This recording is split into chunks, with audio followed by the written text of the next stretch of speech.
अध्याय ययाति चरित्र। श्री सुखदेव जी कहते हैं, परीक्षित, जैसे शरीरधारियों के 6 इंद्रियां होते हैं, वैसे ही नहुष के 6 पुत्र थे। उनके नाम थे यति, ययाति, संयाति, आयाति, वयति और कृति। नहुष अपने बड़े पुत्र यति को राज्य देना चाहते थे, परंतु उसने स्वीकार नहीं किया, क्योंकि वह राज्य पाने का परिणाम जानता था।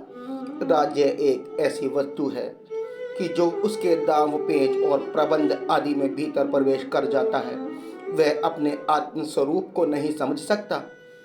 जब इंद्रपत्नी शची से सहवास करने की चेष्टा के कारण नहुष को ब्राह्मणों ने इंद्रपद से गिरा दिया और अजगर बना दिया, तब राजा के पद पर ययाति बैठे।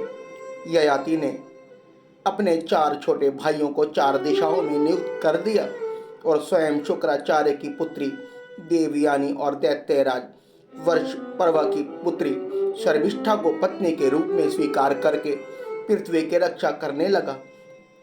राजा परीक्षित ने कहा, भगवान शुक्राचार्य जी तो ब्राह्मण थे और ययाति क्षत्रिय, फिर ब्राह्मण कन्या और क्षत्रिय वर का प्रतिलोम उल्टा विवाह कैसे हुआ? श्री सुखदेव जी ने कहा, राजन, दानवराज वर्षप्रभा की एक बड़ी मानिनी कन्या थी। उसका नाम था शर्मिष्ठा। वह एक दिन अपनी गुरुपुत्री देवयानी और हजारों सखियों के साथ अपनी राजधानी के श्रेष्ठ उद्यान में टहल रही थी। उस उद्यान में सुंदर सुंदर पुष्पों से लदे हुए अनेकों वृक्ष थे। उससे एक बड़ा ही सुंदर सरोवर था। सरोवर में कमल खिले हुए थे और उन पर बड़े ही मधुर स्वर से भौरे गुंजार कर रहे थे। उसकी ध्वनि से सरोवर का तट गूंज रहा था। जलाशय के पास पहुंचने पर उन सुंदरी कन्याओं ने अपने अपने वस्त्र तो घाट पर रख दिए और उस तालाब में प्रवेश करके वे एक दूसरे पर जल उलीच उलीच कर क्रीड़ा करने लगी।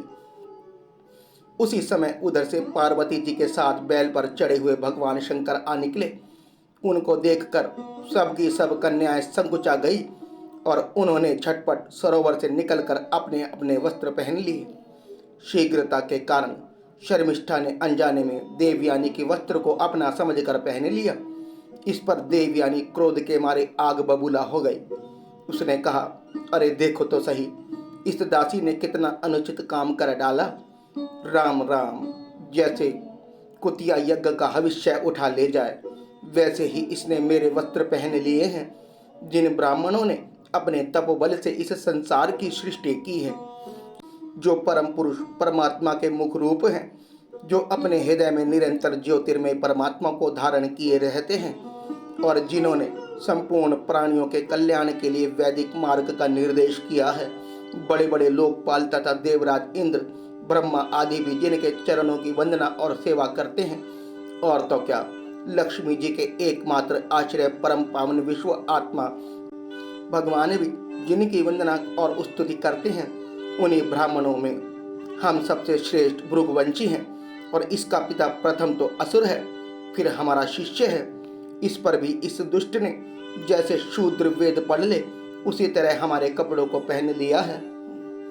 जब देवयानी इस प्रकार गाली देने लगी, तब शर्मिष्ठा क्रोध से तिलमिला उठी। वह चोट खाई नागिन के समान लंबी सांस लेने लगी। उसने अपने दांतों से होठ दबाकर कहा, भिकारिन, तू इतना बहक रही है, तुझे कुछ अपनी बात का भी पता है? जैसे कोय और कुत्ते हमारे दरवाजे पर रोटी के टुकड़ों के लिए प्रतीक्षा करते हैं, वैसी ही क्या तुम भी हमारे घरों की ओर नहीं ताकती रहती? शर्मिष्ठा ने कहा। इस प्रकार कड़ी कड़ी बात कहकर गुरुपुत्री देवयानी का तिरस्कार किया और क्रोधवश उसके वस्त्र छीनकर उसे कुएं में ढकेल दिया। शर्मिष्ठा के चले जाने के बाद संयोग व शिकार खेलते हुए राजा ययाति उधर आ निकले। उन्हें जल की आवश्यकता थी, इसलिए कुएं में पड़ी हुई देवयानी को उन्होंने देख लिया। उस समय वह वस्त्रहीन थी, इसलिए उन्होंने अपना दुपट्टा उसे दे दिया और दया करके अपने हाथ से उसका हाथ पकड़कर उसे बाहर निकाल लिया। देवयानी ने प्रेम भरी वाणी से वीर ययाति से कहा, वीर शिरोमणि राजन, आज आपने मेरा हाथ पकड़ा है। अब जब आपने मेरा हाथ पकड़ लिया, तक कोई दूसरा इसे ना पकड़े। वीर श्रेष्ठ, कुएं में गिर जाने से मुझे तो आपका अचानक दर्शन हुआ है। यह भगवान का ही किया हुआ संबंध समझना चाहिए। इससे हम लोगों की या और किसी मनुष्य की कोई चेष्टा नहीं है।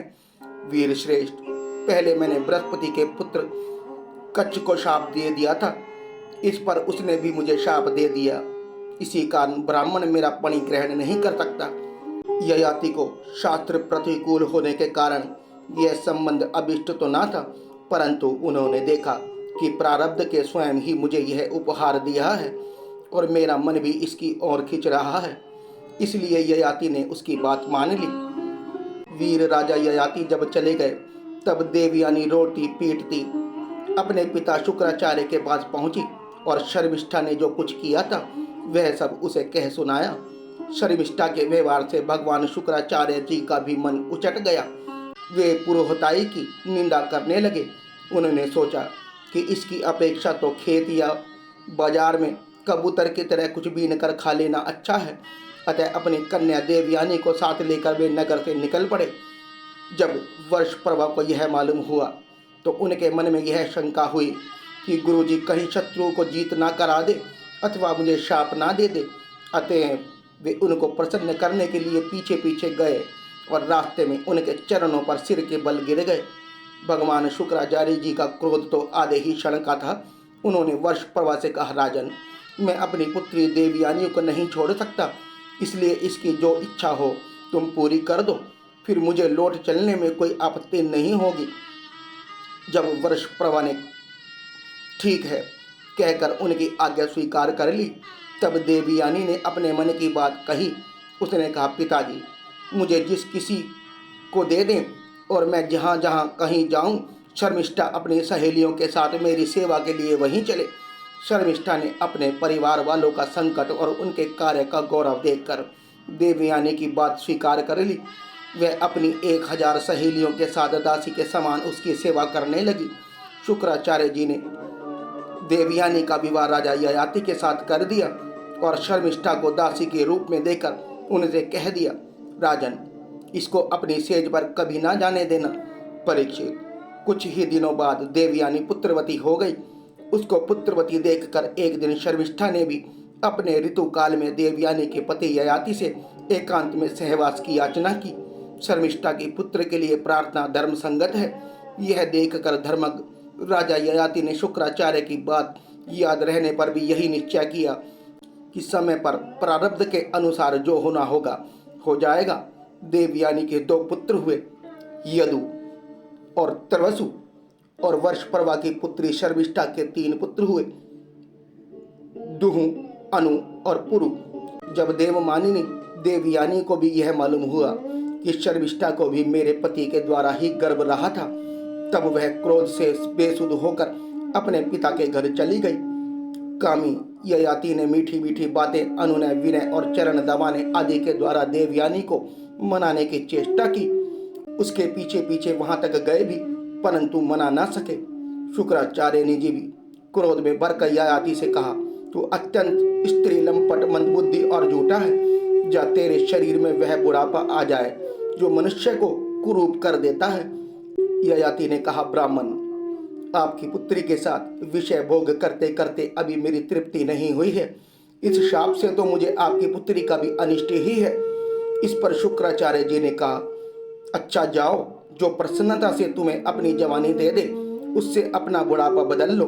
शुक्राचार्य जी ने जब ऐसी व्यवस्था दे दी तब अपनी राजधानी में आकर ययाति ने अपने बड़े पुत्र यदु से कहा, बेटा, तुम अपनी जवानी मुझे दे दो और यह नाना का दिया हुआ यह बुढ़ापा तुम स्वीकार कर लो, क्योंकि मेरे प्यारे पुत्र, मैं अभी विषयों से तृप्त नहीं हुआ हूँ, इसलिए तुम्हारी आयु लेकर मैं कुछ वर्षों और आनंद भोगूंगा।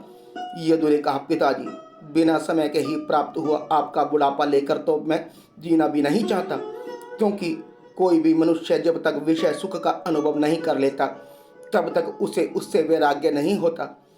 परीक्षित, इसी प्रकार त्रवसु, द्रुहु और अनु ने भी पिता की आज्ञा अस्वीकार कर दी। सच पूछो तो उन पुत्रों को धर्म का तत्व मालूम नहीं था।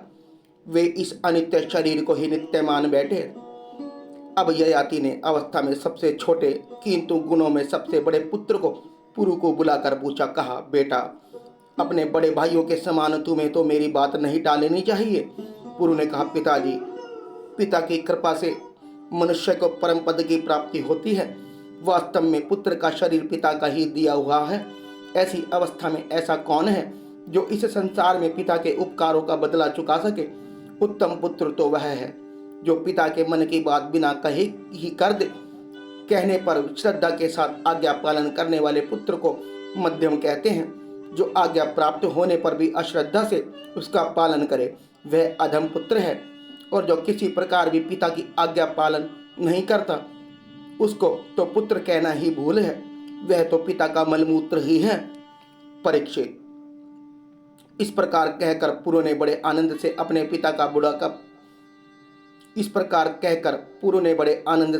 पिता का बुढ़ापा स्वीकार कर लिया। राजा ययाति भी उसके जवानी लेकर पूर्ववर्त विषयों का सेवन करने लगे। वे सातों द्वीपों के एक छत्र सम्राट थे। पिता के समान भली भांति प्रजा का पालन करते थे। उनकी इंद्रियों में पूरी शक्ति थी और वे यथा प्राप्त विषयों का यथेच उपभोग करते थे। देवयानी उनकी प्रियतम पत्नी थी। वह अपने प्रियतम ययाति को अपने मन, वाणी, शरीर और वस्तुओं के द्वारा दिन दिन और भी प्रसन्न करने लगी और एकांत में सुख देने लगी।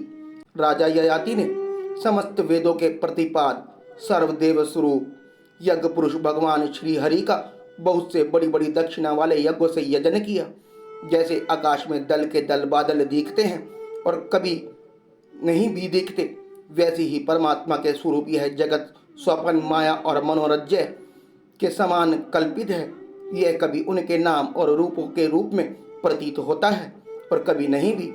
वे परमात्मा सबके हृदय में विराजमान हैं। उनका स्वरूप सूक्ष्म से भी सूक्ष्म है।